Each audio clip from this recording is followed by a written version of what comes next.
사도신명하심으로 아모스 남성교회 헌신 예배를 드리겠습니다. 전능하사 천지를 만드신 하나님께 내가 믿사오며 그 외아들 우리 주 예수 그리스도를 믿사오니 이는 성령으로 잉태하사 동정녀 마리아에게 나시 본디오 빌라도에게 고난을 받으사 십자가에 못 박혀 죽으시고 장사한 지 사흘 만에 죽은 자 가운데서 다시 살아나셨습니다. 하늘에 오르사 전능하신 저리로서 산자와 죽은 자를 심판하러 오시리라. 성령을 믿사오며 거룩한 공명 성도와 서로 같은 사는 몸이 다 사는 것과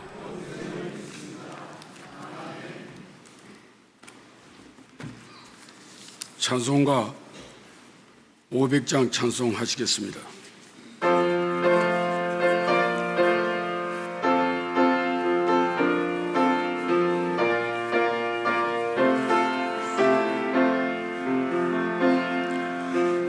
우리의 생명줄 던지오라.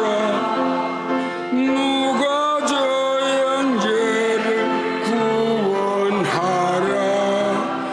우리의 가까운 형제이니 이 생명 그 누구 던지려나. 생명을 던져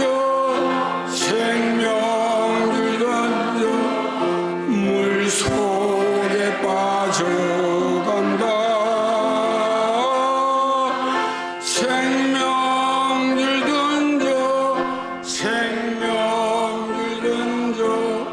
지금도 던지어라. 너 빨리 생명 던지어라. 형제여 지체하나. 보아라 저 행제 빠져간다. 이 구조선 타고 속히 가라. 생명줄 던져 물속에 빠져간다. 생명줄 던져 지금도 건지어라. 너스 생명 던지어라. 저 형제 지쳐 허덕인데 시험과 근심에 거센 풍파 주양에 휩쓸어 몰아간다. 생명줄 던져 물속에 빠져간다. 생명줄 던져 지금도 건지어라. 위험한 풍파가 곧 지나고 건너편은 벽에 이르르니 형제여 너 어찌 지체하나. 곧 생명줄 던져서 구원하라. 생명줄 던져 물속에 빠져간다. 생명줄 던져 지금도 건지어라. 조상원 집사님 기도하시겠습니다.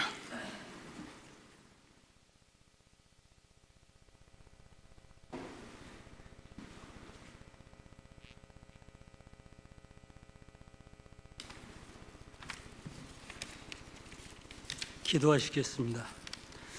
우리를 사랑하시는 아버지 하나님, 무더위 속에서 저희들을 건강하게 지켜주시고 주님의 날 찬송과 예배를 드리게 하시니 감사합니다.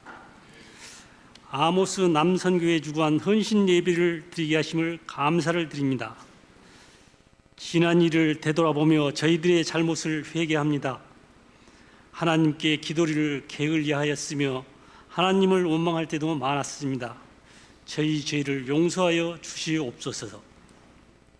우리 대형교회를 70년 동안 지켜주신 하나님, 100주년을 향해 나아갈 때 아버지 하나님 함께 하여 주시고 선교하는 교회, 성장하는 교회 되게 하시고 세상의 빛과 소금의 역할을 잘 감당하여 하나님을 기쁘게 하는 교회 되게 하옵소서. 여름 성경학교와 수련회를 사고 없이 마치게 하시니 감사합니다. 다음 세대들이 하나님을 의지하고 순종하는 믿음으로 세상의 유혹에 흔들리지 않게 하시고 굳건한 믿음으로 하나님을 기쁘게 하는 자녀들 되게 하옵소서. 말씀 전하시는 우정구 선교사님께 능력을 주셔서 말씀을 듣는 성도들에게 큰 은혜의 시간 되게 하옵소서. 이 모든 말씀 거룩하신 예수님의 이름으로 기도드렸습니다. 아멘.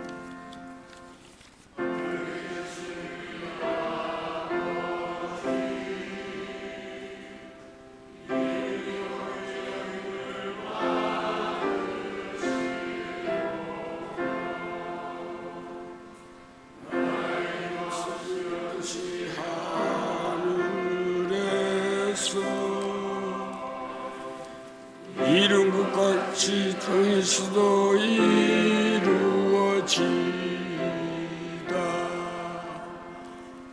오늘날 우리에게 일용할 양식을 주옵시고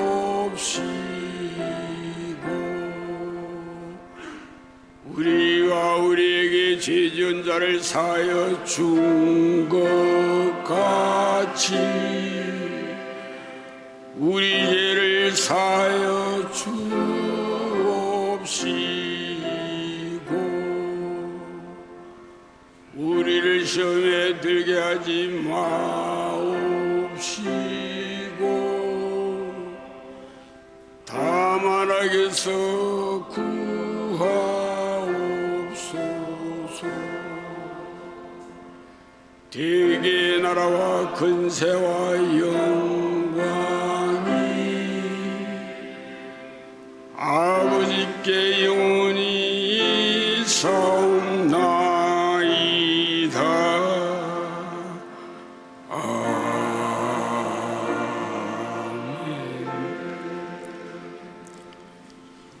김영식 장로님 성경 말씀 봉독하시겠습니다.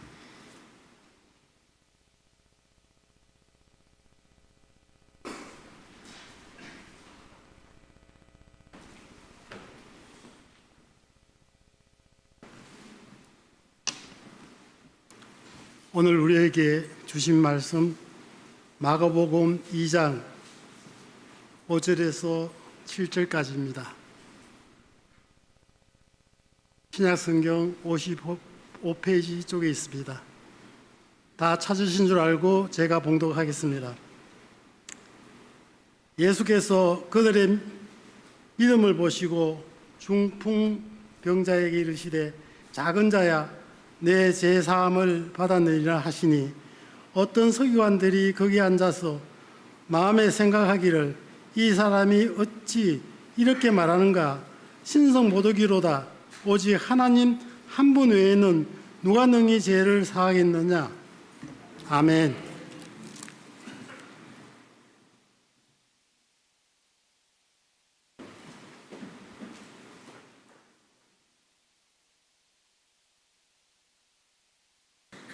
이 시간에 저희들 다 특송하시겠습니다. 다 나오십시오.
이 시간은 남아공에서 수고하시는 우정국 선교사님께서 말씀 전하시겠습니다. 많은 은혜 받으시기 바랍니다.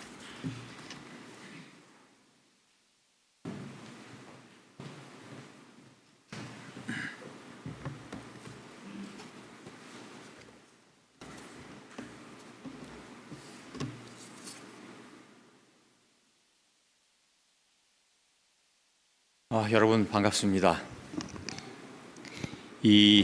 이 무더운 여름에 어떻게들 다들 건강하게 잘 지내시는지 모르겠습니다.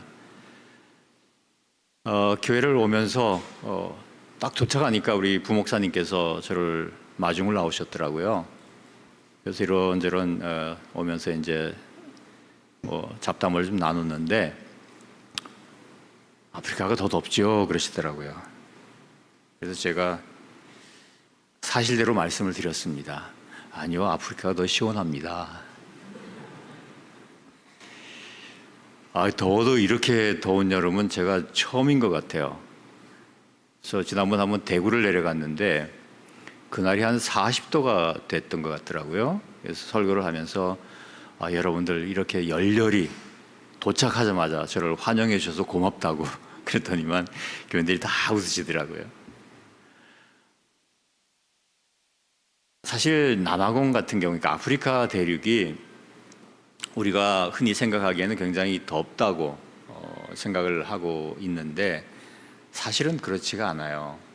왜냐하면 대부분의 도시들이 유럽 사람들이, 백인들이 들어와서 도시를 만들어 놓았고, 또 그런 도시들이 대개 한 해발 고도 한 1000 이상, 1500 정도.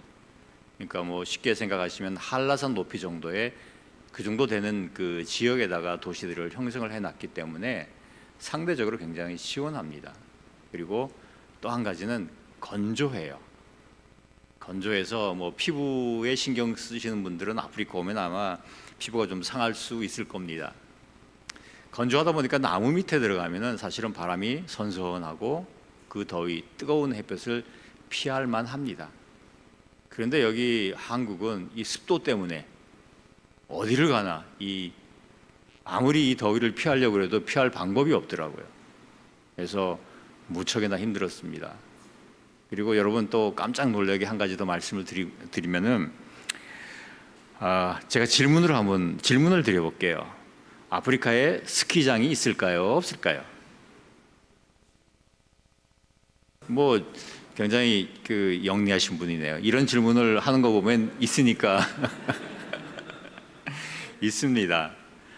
남아공 내에 그 레소토라고 하는 조그만 나라가 있어요. 이 내륙 안에 깊숙이 있어서 이 나라는 그 바다를 갖고 있지 못한 나라인데 해발 고도가 2000이 넘어요. 굉장히 선선한 지역이죠. 그래서 겨울이 되면 눈이 내립니다. 그리고 최근에는 남아공도 이 아래쪽에, 남쪽에는 겨울에 한두 차례 눈이 내리기 시작합니다. 기상이변이 굉장히 심해져서 예측 불가능한 상황들이 참 많이 일어나고 있습니다. 이런 말씀을 왜 드리는가 하면은 사실은 우리가 알고 있는, 우리가 일상적으로 쉽게 생각하고 있는 것하고 또 현지에서 경험하고 겪어보고 또 방문해서 보는 것하고는 상당히 차이가 있을 수도 있고 또 우리의 생각을 바꿔야 될 필요가 있을 수도 있습니다. 오늘 본문도 그와 같은 내용 중에 하나입니다. 이스라엘 사람들이 갖고 있는 하나님에 대한 생각, 또 인간이 할 수 있는 한계에 대한 생각들, 이런 것들을 분명히 갖고 있었죠. 그런데 오늘 예수님께서 굉장히 놀랄 만한 말씀을 하십니다. 중풍병자를 향해서 내 죄가 사함을 받았다라고 표현을 한 겁니다. 예수님 우리처럼 인간의 몸을 입고 계셨고 또 그 지역에서 예수께서 어느 동네에서 부모가 누구이고 하는 것들을 다 알고 있는 사람들 가운데서 하나님만이 할 수 있는 이야기를 한 것입니다. 죄를 사함받았다. 우리 누구도 그런 얘기를 사실은 할 수가 없죠. 물론 사람과의 관계 속에서 어떤 상대방이 나에게 잘못한 경우에, 그런 경우에는 그래 내가 너 용서해 줄게 라고 얘기를 할 수는 있습니다. 그러나 하나님께서만 하실 수 있다고 생각했던 그 부분을 예수님께서 감히 말씀을 하셨던 거죠. 그러니까 이 서기관들이 놀랍니다. 아니 저 사람이 누군데? 아니 너가 누군데? 하나님 위에는 할 수 없는 이야기를 감히 하느냐 하는 그런 반응이었습니다. 선교라는 것은 때로는 사람들이 갖고 있는 생각을 바꿔야 될 필요가 있습니다. 그들의 문화를 바꿔야 될 필요도 있습니다. 그냥 복음만 전해서 하나님 말씀이 이것이니까 이것만 전하자라고 해서 그 복음이 심겨지고 자랄 수는 사실은 없습니다. 어떤 접촉점을 가져야 된다는 그런 의미입니다. 오늘 본문에 또 재미있는 상황들이 하나 등장을 합니다. 본문을 잠깐 짧은 구절만 읽었지만 조금 더 집에 가서 여러분들이 기회가 되시면 자세히 보시면은 예수님께서 그렇게 말씀하십니다. 그들의 믿음을 보시고, 그들입니다. 보통 우리가 생각하는 것은 우리 자신의 믿음이 나를 구할 것이라고 생각을 합니다. 내가 예수님을 찾아야 되고 내가 예수님을 잘 믿어야 되고 그때 나에게 구원이 임한다라고 보통 우리가 생각하고 있는데 오늘 본문에서는 그들의 믿음을 보시고 예수님께서 이 중풍병자에게 말씀하고 계셨다는 사실입니다. 이것은 굉장히 중요한 시사점을 가지고 있습니다. 선교라는 것이 바로 그렇습니다. 전도라는 것이 그렇습니다. 누구의 믿음? 그들의 믿음입니다. 그런데 오늘 본문은 놀랍게도 이 그들이 어떤 사람인지, 이 그들이 이 중풍병 환자와 어떤 관계에 놓여 있는지에 대한 아무런 단서를 제공하지를 않습니다. 그냥 대명사로 그들입니다. 우리가 아프리카에 또는 우리가 동남아시아에 어떤 선교를 하고 있는 나라가 있다면 그 나라 사람들에 대해서 그들이 되겠죠. 거기 우리 친척이 있는 것도 아니고 거기 우리가 아는 사람이 있는 것도 아닙니다. 왜 우리가 선교를 하느냐 하면은 우리의 믿음 때문에 하는 겁니다. 우리의 믿음이 무엇인가 하면은 이것은 우리가 예수 그리스도를 구주로 고백하고 나서 우리가 알고 있는 우리의 삶의 경험, 삶의 기쁨, 그 기쁨을 나누기 위한 것입니다. 바울은 로마서에서 이야기를 합니다. 하나님 나라는 먹고 마시는 데 있는 것이 아니라 성령 안에 의와 평강과 희락이라고 말합니다. 우리가 예수 그리스도를 구주로 고백하고 우리에게 선물로 주어진 삶의 모양을 이 바울은 잘 설명하고 있는데, 의롭게 사는 것, 다시 말하면 죄 짓지 않고 정의롭고 바르게 사는 것을 이야기를 합니다. 그렇기 때문에 또한 사람들과의 갈등도 없겠죠. 평화롭게 이웃들과 살게 되는 삶입니다. 그리고 끝에 희락이라는 단어를 쓰는데 기쁨이라는 단어입니다. 기쁨 가운데 산다는 겁니다. 그리스도인의 가장 큰 특징, 다른 사람들이 우리를 봤을 때 그들이 쉽게 느낄 수 있는, 오랜 사귐이 없더라도 표정만 봐서라도 알 수 있는 모습이 있는데, 그것은 우리 얼굴에 기쁨이 있느냐 없느냐, 그것을 통해서 판단할 수 있다는 것입니다. 여러분, 성경을 쭉 한번 보시길 바랍니다. 특별히 신약의 서신서를 보면은 이 기쁨이란 단어가 곳곳에 여러 가지 모양으로 등장하는 것을 보게 됩니다. 하다못해 성경은 성령의 기쁨이라는, 성령이 임할 때, 성령이 동행할 때, 성령과 함께 살아갈 때 거기에 기쁨이 존재한다고 표현을 합니다. 데살로니가를 통해서 항상 기뻐하라고 이야기를 합니다. 억지로 기뻐하라는 그런 말씀이라기보다는 예수 그리스도 안에 있을 때, 성령 안에 있을 때 우리는 기뻐할 수 있고 그 기쁨을 오히려 계속 유지하라는 그런 말씀으로 저는 이해가 되곤 합니다. 논어에 보면 그런 말씀이 있습니다. 아는 사람은 좋아하는 사람만 못하고 좋아하는 사람은 즐기는 사람만 못하다. 무언가를 즐길 수 있는 것, 우리의 삶을 즐길 수 있다고 한다면 그것은 우리에게 행복이고, 그것은 우리에게 기쁨이고, 그것은 우리에게 감사일 것입니다. 우리 모두가 찾고자 하는, 우리 모두가 살고자 하는 그런 이 땅에서의 삶이죠. 그런데 성경을 통해서 하나님께서 뭐라고 말씀하십니까? 성령 안에서 우리에게 기쁨이 있다라고 말씀하시는 겁니다. 우리의 삶이 감사할 수 있다고 이야기를 합니다. 어디에서? 성령 안에서.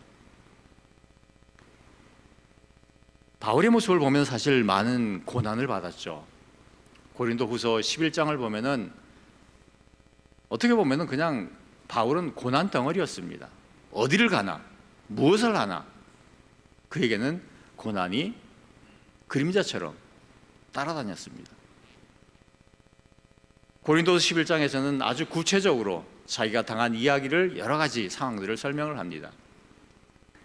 그리고 4장에서는 이것을 조금 더 조금 더 추상화시켜서 표현을 하는데 이렇게 이야기를 합니다. 우리가 사방으로 우겨쌈을 당하여도 쌓이지 아니하고 답답한 일을 당하여도 낙심하지 아니하며 핍박을 받아도 버림받지 아니하고 거꾸로 됨을 당하여도 망하지 아니한다라고 표현합니다. 우리의 삶에 있어서 어려움이 있다고 하면, 고난이 있다고 하면은 우리가 가장 먼저 하게 되는 것은 하나님께 기도하는 일일 겁니다. 하나님, 제 앞에 이런 어려움이 있습니다. 이런 고난들이 있습니다. 제가 너무 힘듭니다. 도와주십시오. 이 어려움들을 해결해 주십시오라고 기도할 겁니다. 그런데 어찌된 일인지 바울의 기도 속에서, 성경 속에서 바울의 모습을 보면은 바울이 그렇게 기도했다는 흔적은 우리가 찾아볼 수가 없습니다. 어쩌면 우리의 삶의 대부분의 기도의 내용이, 대부분의 기도의 경우가 어려움을 당했을 때 그 어려움을 피하게 해달라고, 또 앞으로는 그런 어려움이 없게 해달라고 하는 것이 우리의 대부분의 기도의 내용일진저 설상 바울은 그런 기도를 한 적이 없다는 겁니다. 그렇다고 해서 그에게 어려움이 없었냐고 하면은 우리가 상상할 수 없을 정도의, 여행을 가면은 그 모든 여행 과정이 그에게는 고통이고 어려움이었습니다. 배를 타고 가면은 바다에 어려움이 있었다고 얘기를 하고, 광야를 가면 광야에 어려움이 있었다고 이야기를 하고, 또 도시에 들어가면 도시에 어려움이 있었다고 이야기를 하고, 또 동족의 어려움도 있었다고 이야기를 합니다. 40에 하나 가만 매를 여러 번 맞았고, 돌도 또 맞았습니다. 그럼에도 불구하고 그는 그런 이야기를 하지 않고 오히려 하고 있는 이야기가 사방으로 우겨쌈을 당하여도 쌓이지 아니하고 답답한 일을 당하여도 낙심하지 아니하고 핍박을 받아도 버림받지 아니하고 거꾸로 엎드림을 당하여도 망하지 아니하고라고 말합니다. 본인 스스로가 이 모든 역경과 어려움을 다 이겨냈다는 표현이 결코 아닙니다. 중요한 것은 그 앞구절에 나와 있습니다. 이 질그릇에 보화를 가졌나니, 이 보화 때문에, 이 복음 때문에, 하나님이 그 삶 안에 주신 그리스도의 빛 때문에 자신이 이런 모든 어려움이 가운데서도 흔들리지 않고 살아갈 수 있었노라고 하는 그런 고백입니다. 사방으로 우겨쌈을 당한다는 이 말은 마치 모든 사람들이, 그 주변에 있는 모든 사람들이 이 바울을 괴롭히는 겁니다. 더 이상 그가 갖고 있는 바울이 바울 자신 되는 것을 방해하기 위한 주변 사람들의 모든 노력을 이야기를 합니다. 그런데 그럼에도 불구하고 자기는 끄떡하지 않았다는 그런 이야기입니다. 답답한 일을 당했다는 이야기는 어떤 복잡한 일이 연루가 되어서 아무런 해결책이 없는, 노력하고 찾으려고 했지만 거기에 헤어날 방법이 없는 막다른 골목까지 이르렀다는 그런 표현입니다. 그런데 그럼에도 불구하고 그는 낙심하지 않았다고 이야기합니다. 그런 상황이면 우리 모두가 다 절망하고 낙심을 하죠. 이제 더 이상 내가 방법이 없다. 그런데 바울은 낙심하지 않았다고 이야기합니다. 그리고 또 핍박을 당하는 것은 사람들이 끊임없이 그를 괴롭히고 그에게 해를 가합니다. 근데 그렇다고 해서 자기가 하던 일을 그는 중단하지 않았다고 이야기를 합니다. 그리고 마지막으로 거꾸로 뜨림을 당했다는 이야기는 맞아가지고 쓰러졌다는 이야기입니다. 근데 맞아서 쓰러졌을지언정 나는 죽지 않았다 하는 이야기를 합니다. 자신의 삶에 대한 짧은 요약이지만 사실은 이것은 단순히 바울 자신의 삶에 국한된 이야기는 결코 아닙니다. 모든 역경과 고난 가운데서도 그는 결코 흔들리지 않았고, 그는 낙심하지 않았고, 그는 거기에서 승리했습니다. 왜? 왜냐하면 그는 하나님께서 주신 새로운 생명을 가지고 사는 사람이었기 때문입니다. 요한복음 3장에 보면은 예수님과 니고데모와의 대화가 나옵니다. 거기에서 예수님께서 니고데모에게 놀라운 말씀을 하시죠. 사람이 다시 태어나지 않으면 하나님 나라를 볼 수 없다고 이야기를 합니다. 그러니까 이 유대인의 지도자이고 지식인인 니고데모가 예수님께 재차 질문합니다. 아니, 내가 이미 다 성년이 됐고 어른이 되었는데 내가 어떻게 다시 태에 들어가서 다시 태어나느냐 하는 그런 질문을 합니다. 그런 반문을 합니다. 여러분, 그러자 예수님께서 말씀하시기를 성령을 통해서 우리는 다시 태어날 수 있다고 말씀하십니다. 우리의 오늘의 삶은, 우리의 몸과 우리가 지금 호흡하는 이 생명은 우리의 부모로부터 받았을지 모르지만 성령을 통해서, 그리스도의 죽음과 그리스도의 부활을 통해서 우리에게 주어지는 새로운 생명이 있다는 것을 예수님은 니고데모와의 대화를 통해서 말씀해 주셨던 겁니다. 이 생명을 살아간 것이 바로 바울의 모습이었고, 이 생명 때문에 바울은 그 고난 가운데, 어려움 가운데서도 결코 흔들리지 않았던 겁니다. 우리는 고백합니다. 예수 그리스도를 통해서 사망의 권세가 깨어졌다고 고백합니다. 우리가 육신으로서 부모로부터 받은 이 생명은 죽음에 굴복하는 생명이라고 한다면, 예수 그리스도를 통해서 우리가 누리고 우리가 호흡하고 우리의 새로운 심장을 주어진 새로운 이 심장은 죽음을 굴복시킨 생명입니다. 고난을 능히 이기고도 남을 수 있는 그런 생명이라는 겁니다. 우리는 그리스도인으로서 성령 안에서 새로 태어난 사람으로 이 생명을 가지고 살아가는 사람들입니다. 그렇기 때문에 성경에는 많은 이야기를 하죠. 우리의 육신은 다 십자가 못 박혔다. 무슨 이야기입니까? 멀쩡히 내가 살아있는데.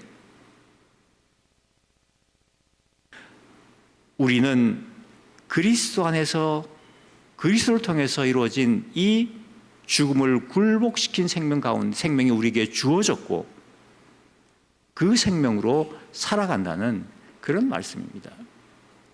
이 생명은 우리는 기쁨을 통해서 그 존재를 확인할 수 있습니다. 이 생명을 통해서 살아가는 삶이 바로 하나님 나라의 삶입니다.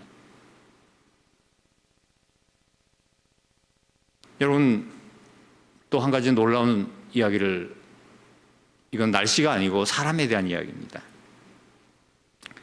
남아공의 기독교 인구가 몇 프로인지 아세요? 이건 뭐 그냥 사지선다가 아니기 때문에 좀 어렵죠? 몇 프로 될 것 같아요? 우리보다 많을 것 같습니까? 적을 것 같습니까?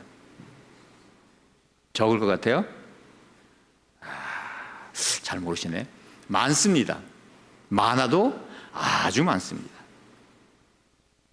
기독교 인구가, 놀라지 마십시오. 또 제 얘기 듣고 거기에 선교사 뭐 필요해라고 그렇게 말씀하시지 마세요. 그래도 필요합니다. 80%예요. 80%. 그러면 생각해 보십시다. 기독교인이 전 인구의 80%가 된다고 하면 그런 곳에서 살아가는 사람들의 삶은 얼마나 아름답고 평화롭고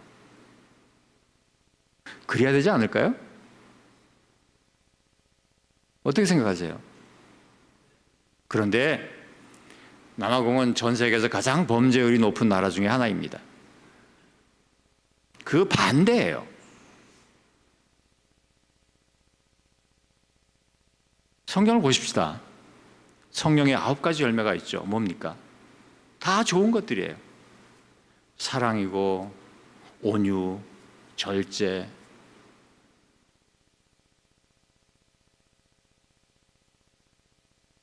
그리스도인이 80%라고 한다면은 모든 사람들이 완벽하게 성령 열매를 다 맺은 사람은 아니겠죠.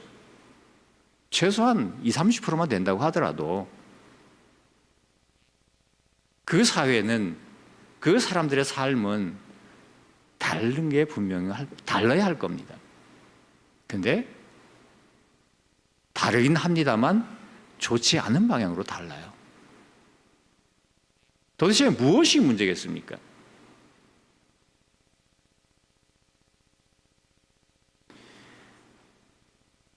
문제는 바로 우리가 그리스도의 사람으로 새 생명 가운데서 자라고 성장하고 열매를 맺지 못하고 있다는 사실에 문제가 있습니다. 씨 뿌리는 비유를 보면은 처음에 우리가 하나님의 말씀을 듣고 거듭나는 첫 시작을 씨라는 단어로 시작을 합니다. 씨는 자라야죠. 시간이 지나면 자랍니다. 그리고 씨가 갖고 있는 그 DNA 때문에 씨는 열매를 맺을 수밖에 없어요. 맺을 수밖에 없단 말이에요.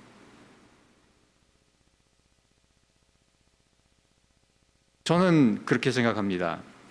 80%가 기독교인인지 몰라도 대부분의 씨들이 그냥 동면 상태에 있는, 아직 땅에 제대로 뿌리도 내리지 못하고 자라지 못하는 그런 상태의 사람들이라고 생각하게 됩니다. 그런 모습은 우리 한국교회도 별반 다르지 않아 보입니다. 여러분, 그리스도의 사람은, 이 죽음을 굴복시킨 생명을 가지고 살아가는 사람은 다른 사람들입니다. 세상이 감당할 수 없는 사람들일 뿐만 아니라 세상을 능히 이기고도 남을 수 있는 사람이고, 항상 감사와 감격 가운데 그 어떤 어려움도 능히 흔들리지 않고 살아가는 그런 사람들의 모습인 것입니다.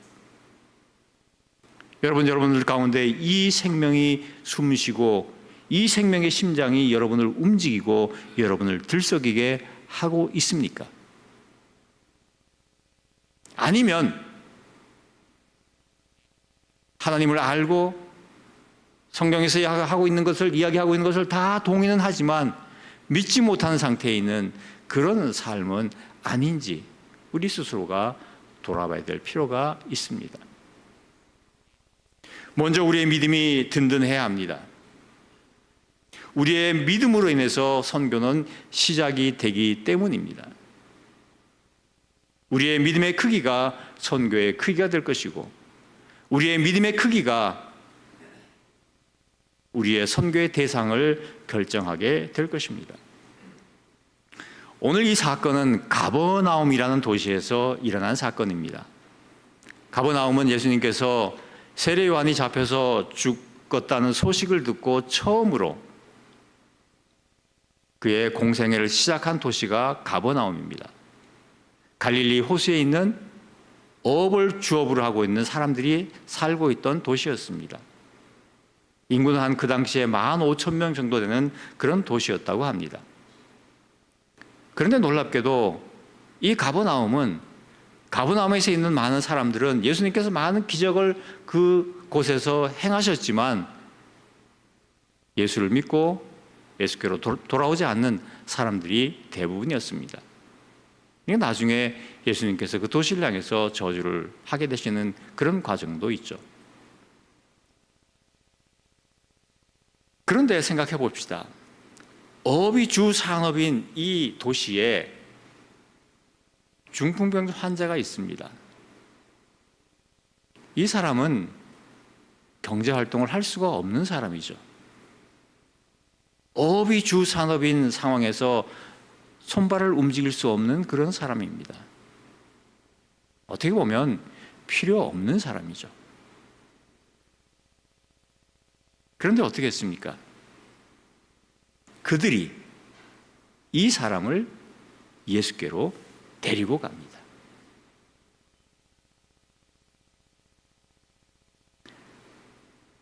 우리의 눈에 하찮게 보이고 아무런 쓸모가 없는,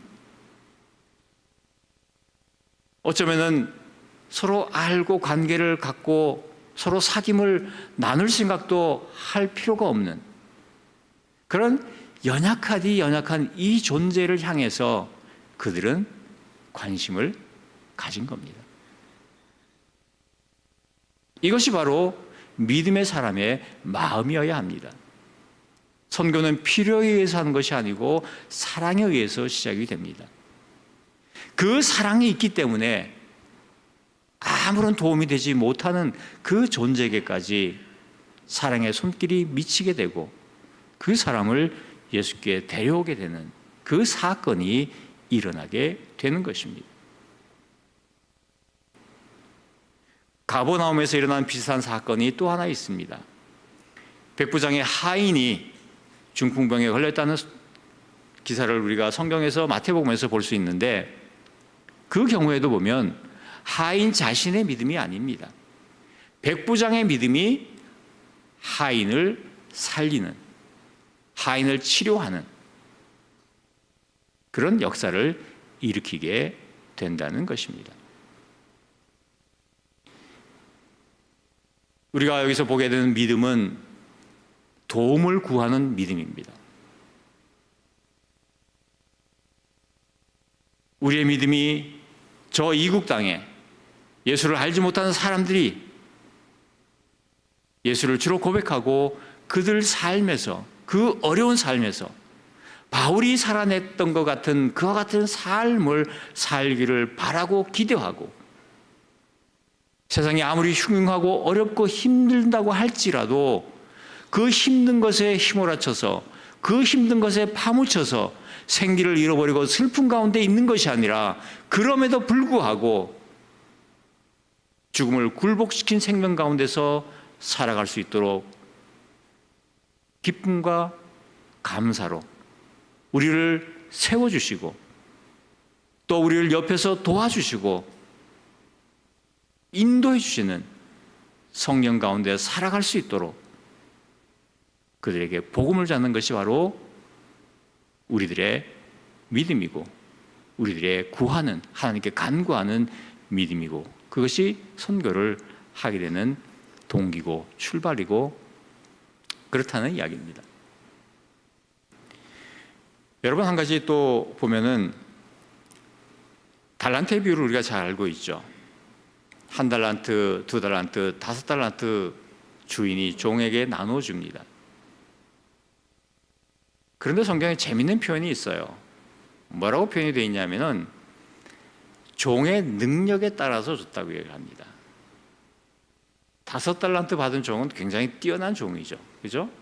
2달란트는 그냥 뭐 그렇다고 할 수 있어요. 근데 1달란트 받은 종은 셋 중에서 가장 무능하고 제대로 뭐 능력이 없는 그런 종이라고 볼 수 있어요. 그런데 1달란트가 얼마인지 아십니까? 600데나리온이 되는데, 한 데나리온은 노동자가 하루 품삯으로 받을 수 있는 돈을 한 데나리온이라고 친다고 합니다. 그러면 1달란트는 6,000데나리온 정도가 된다고 합니다. 그러면 이것이 어떻게 되냐면 한 노동자가 20년 동안 먹고 쓸 수 있는 그런 돈이라는 이야기예요. 가장 하찮은 종에게조차 1달란트, 20년어치를 맡긴 겁니다. 근데 나중에 이 종이 책망을 받아요. 왜? 그걸 그냥 경제활동을 통해서 뭔가 이윤을 늘리기를 바랐는데 그것을 하지 않았기 때문에 책망을 받습니다. 그런데 종은 재밌는 이야기를 하죠. 주인께서 굉장히 엄한 사람이어서, 그리고 주인의 능력이 워낙 출중해서 심지도 않은 데서 거둘 수 있는 그런 능력까지 있는 사람인데, 나같이 하찮은 사람이 이것을 가지고 잘못했다가는 주인의 재산을 날려버릴 텐데 그게 두려워서 내가 안 했습니다라는 이야기를 합니다. 제가 보기에는 이 종의 이야기가 굉장히 맞는 이야기처럼 들려요. 그런데 이 종이 한 가지 놓친 것이 있습니다. 주인이 타지로 갔습니다. 주인이 있을 때 이 종은 주인이 하라는 대로만 해야 합니다.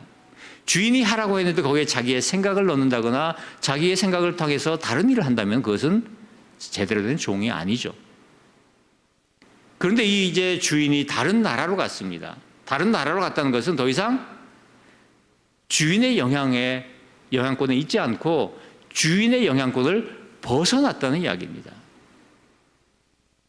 그것은 뭐냐 하면 이제는 자기 스스로가 판단을 하고 자기 스스로가 생각을 하고 자기 혼자서 모든 것들을 결정하고 행해야 되는 그런 상황이 도래했다는 겁니다. 이 주인은 그것을 생각을 못했습니다. 사실 이 종의 모습은 우리의 모습이기도 합니다. 하나님께서 우리에게 맡겨주셨습니다. 맡겨줬다는 얘기는 우리가 하고 그 책임도 우리가 지고, 사실 주인이 종에게 한 이야기를 보면은 주인은 이미 종이 잘못해서 손해볼 것까지도 각오를 하고 있었던 것을 우리는 짐작해 볼 수가 있습니다. 우리의 신앙이 그렇습니다. 우리의 신앙의 삶은 사실은 굉장히 모험적인 요소가 많이 있습니다. 믿음은 모험적인 것입니다.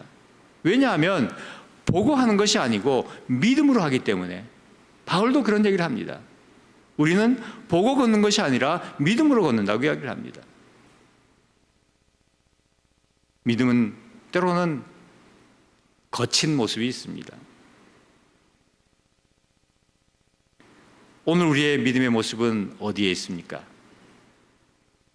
제자들의 별명이 하나 있습니다. 예수님께서 붙여놓은 별명인데 그것이 뭔가 하면은 믿음이 부족한 자들입니다.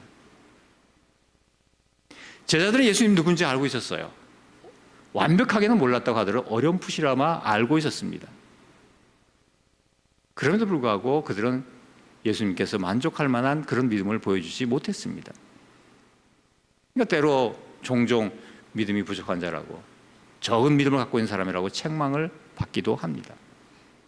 그 이유는 알기는 아는데 막상 어려움이 닥치면 두려워한다거나 그 일들을 행하지 못하는, 믿음 없는 사람처럼 행하는 그런 모습 때문에 붙여진 이름들입니다. 여러분의 믿음은 어떻습니까? 전적으로 하나님을 신뢰하는 믿음입니까?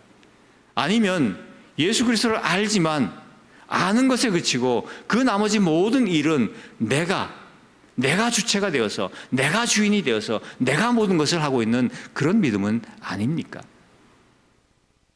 아브라함은 하나님의 음성을 들었을 때, 하나님의 약속을 들었을 때 자기의 고향을 떠나서 광야로 나아갑니다.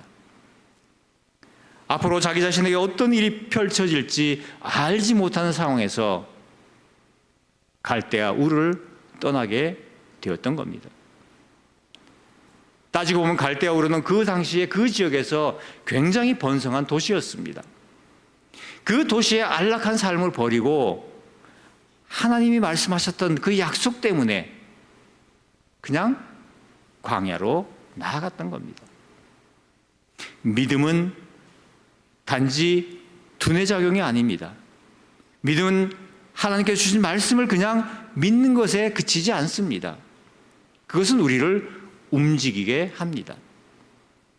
믿음은 우리의 엉덩이를 들썩거리게 하고 우리의 마음속에 하나님을 향한 열망을 갖게 하고 하나님 위해서 뭔가를 하고 싶은 마음이 들게 하고 이웃을 사랑하고 싶은 마음이 들게 하고 그를 통해서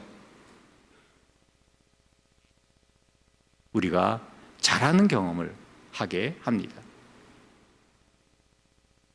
인색한 사람이 믿음을 가졌을 때 이웃을 배려하고 생각하고 넉넉한 사람이 됩니다.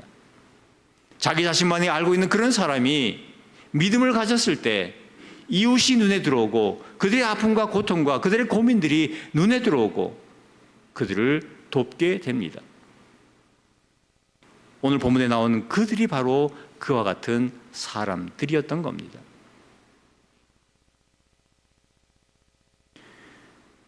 우리의 삶에 있어서 믿음은 전부입니다. 이 믿음을 통해서 우리는 이 땅에서 살지만 하나님 나라의 삶을 살아갈 수 있습니다. 그 삶은 기쁨의 삶이고 감사의 삶이고 은혜의 삶입니다. 그 삶은 세상에 굴복하는 삶이 아니고 세상을 넉넉히 이기고도 남는, 어떤 시련과 고난이 와도 흔들리지 않는 굳건한 삶입니다. 그리고 더 나아가서 그 삶은 사랑의 삶입니다. 사랑을 베풀고 사랑을 나눠주면서 내가 기쁘고, 또 그런 사람을 옆에 있으면서 그 사랑을 받으면서 감사하고 기쁘고, 그렇게 살아가는 삶이 바로 하나님 나라의 삶인 것입니다. 그것은 내가 하는 것이 아니고 내 안에 그리스도를 통하여서 새롭게 주어진 그 생명을 통해서 하나님께서 하시는 하나님의 역사고 하나님의 일입니다.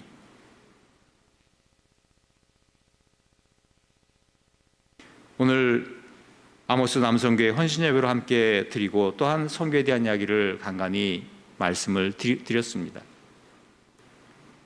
여러분, 정말로 중요한 것은 나 자신입니다. 나의 영혼이 나의 하나님께로부터 받은 이 새 생명이 온전히 잘 자라고 있는지 매일매일 확인하실 필요가 있습니다. 확인하는 방법은 어렵지 않습니다. 여러분 속에 기쁨이 있습니까?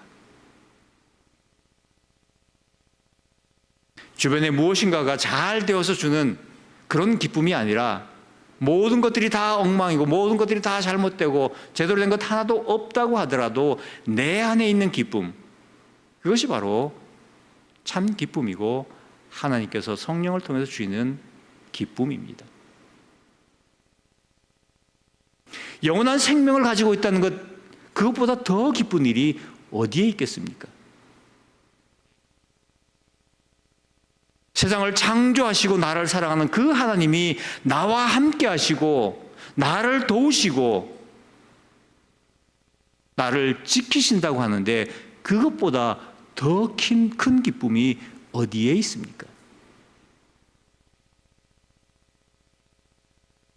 세상에 우리가 갖고 있는 모든 것들을 다 준다고 하더라도 찾을 수도 없고 가질 수도 없고 소유할 수도 없는 영원한 생명을 하나님께서 공짜로 은혜로 그냥 주셨다고 하는데 어찌 우리가 기뻐하지 않을 수가 있겠습니까? 여러분 마음속에 있는 이 기쁨을 지키기 위해서 노력하시기 바랍니다. 방법은 간단합니다. 성경 말씀을 묵상하시기 바랍니다. 그 말씀이 여러분을 더 큰 기쁨으로 인도할 겁니다. 그리고 그 말씀이 여러분의 마음에 닿을 때 여러분의 마음을 움직이고 여러분들로 하여금 기도하게 만들 겁니다. 억지로 기도하려고 하지 마십시오. 성경 말씀이 우리의 마음을 움직이고 우리로 하여금 우리가 누구인지, 나 자신이 누구인지 낱낱이 깨닫게 할 것입니다. 우리의 마음이 뜨거워지고 우리의 마음이 감동받으면서 우리의 무릎은 꿇려지고 하나님 앞에 나 자신의 부족함을 고백하며 나아가게 되는 그런 놀라운 일들이 우리에게 일어날 것입니다. 그런 과정들이 매일매일의 삶 속에 있어야 합니다. 또한 우리가 말씀을 통해서 은혜를 받게 되면 그 삶이 매일매일 우리의 삶 가운데 있게 될 것입니다.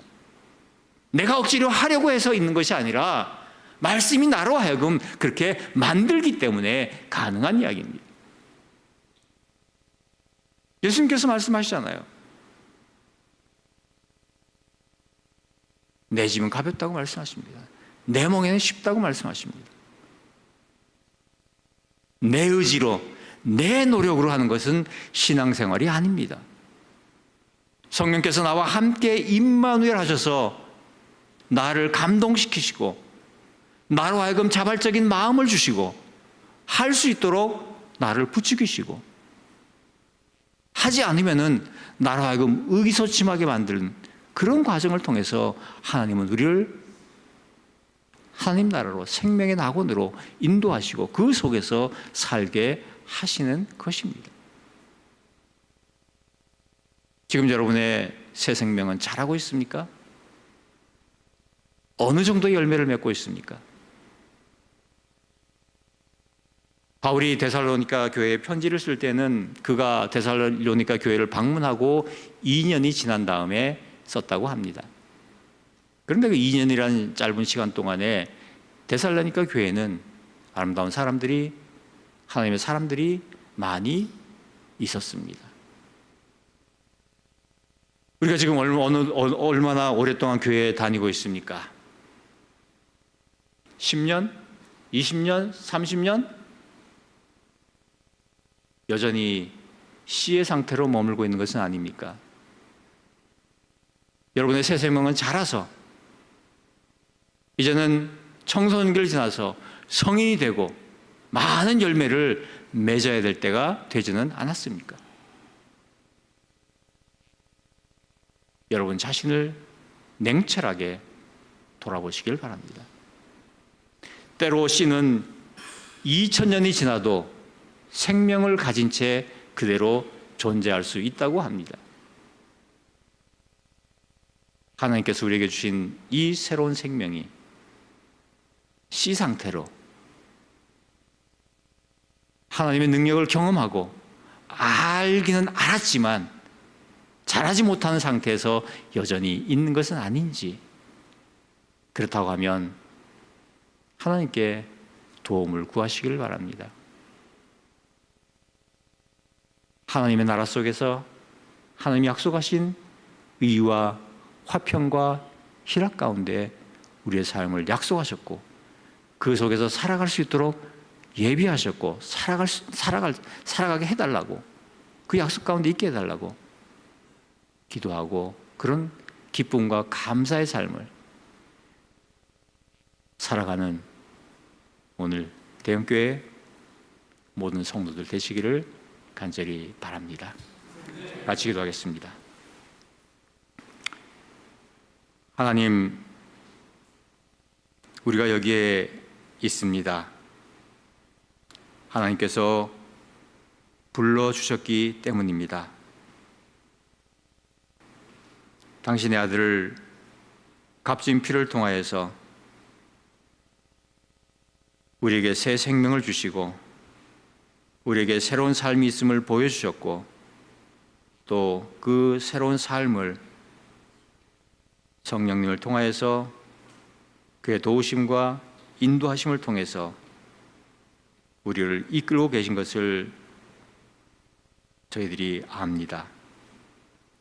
하나님, 그 이끌림 가운데서 하나님께서 약속해 주신 그 놀라운 기쁨과 평화와 감사의 삶을 살아갈 수 있도록 우리로 하여금 날마다 더욱 성장할 수 있도록 우리를 인도하여 주시기를 원합니다. 우리의 성장이, 우리의 믿음이 또한 이웃들에게 먼 나라에 전해지기를 원합니다. 그들이 똑같은 반복되는 세상의 삶이 아니라 세상을 능히 이기고도 남는 귀한 삶이 죄로부터 자유하고 주어진 새로운 삶을 살아갈 수 있도록 하나님, 우리의 믿음을 통하여서 하나님의 놀라운 역사를 일으켜 주시기를 간절히 원합니다. 아버지 하나님, 저희들에게 우리 자신을 볼 수 있는 눈을 허락하여 주시옵소서. 세밀하게 볼 수 있도록 도와주시옵소서. 설령 그것이 우리 자신을 아프게 할지라도 하나님, 볼 수 있도록 도와주시고 하나님의 생명에서, 하나님의 나라에서 제외되는 사람이 없도록 하나님 우리를 지켜주시기를 간절히 원합니다. 아버지 하나님, 우리가 여기에 있습니다. 하나님의 놀라운 사랑을 덧입고 여기에 있사오니 하나님, 우리의 마음을 움직여 주시고 말씀을 통하여서 우리를 부추겨 주셔서 날마다 새롭게 기쁨 가운데, 은혜 가운데 자라게 하여 주시옵소서. 감사드리며 예수 그리스도 이름으로 기도드립니다. 아멘.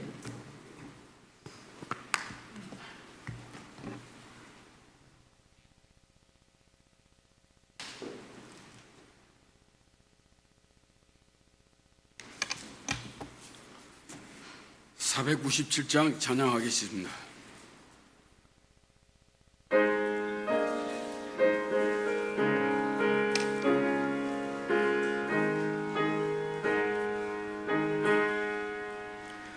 주 예수는 사랑 그 크신 은혜를 나 힘써 전파하는 참 기쁜 일일세. 주 예수 복된 말씀 생명과 진리요 내 맘에 갈급함을 다 채워주시네. 예부터 전한 말씀 주 예수 크신 사랑 나 항상 전파하지 참 기뻐하도다. 이 말씀 전할 때에 내 마음이 기쁘고 그 말씀 전할수록 새 기쁨 넘치네. 구원의 복된 말씀 못 들은 사람이 세상에 힘줘서 전하세.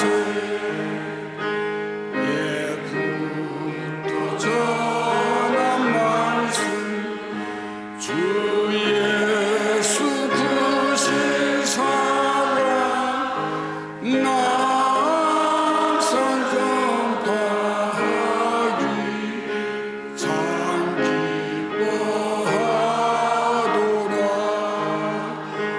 이 말씀 사랑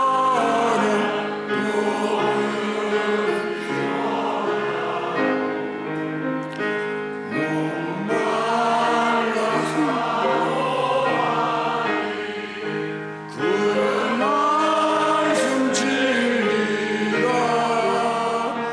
그 나라 영광 나 불래 노래. 예부도 좋아하던 이 말씀 뿐이세. 예부터 전한 말씀 주 예수 크신 사랑 나 항상 전파하기 참 기뻐하도다.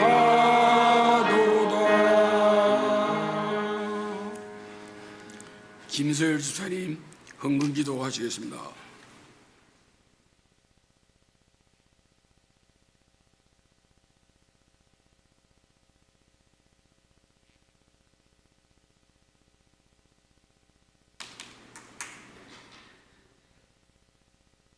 기도 올리겠습니다. 오늘 또 하나님의 베푸신 사랑으로 인하여 아모스 남성교회 헌신 예배로 찬송과 영광을 올려드리오니 기뻐받아 주옵소서. 연일 무더운 폭염 속에 모든 교우들의 건강을 살피시고 이 더운 여름을 잘 보낼 수 있게 지켜주시옵소서. 우리의 마음과 정신이 하루하루 살아갈 때에 주의 말씀에 귀 기울이며 주님 뜻을 이해하고 늘 올바른 길을 선택할 수 있도록 도와주시옵소서. 우리에게 때를 따라 필요한 물질을 공급해 주시는 은혜에 감사하여 봉헌하였습니다. 기뻐 받아 주시고 수고하는 일터마다 더욱 풍성하게 축복하여 주시옵소서. 감사와 영광을 주께 올리며 예수님의 이름으로 감사하며 기도드립니다. 아멘.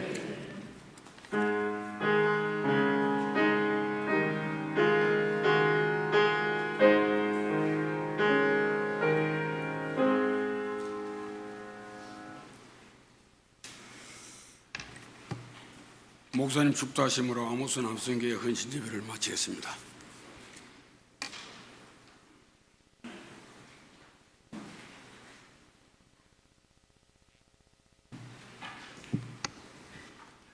이제는 우리 주 예수 그리스도의 은혜와 하나님 아버지의 사랑하심과 성령님의 인도하심과 교통하심이 헌신을 다짐한 아모스 남선교회 위에와 또 하나님의 나라를 땅끝까지 전파하기 위해서 마음을 다하는 모든 대원께 속한 모든 성도들 머리 위에 이제로부터 영원토록 함께 없으기를 축원하옵나이다. 아멘.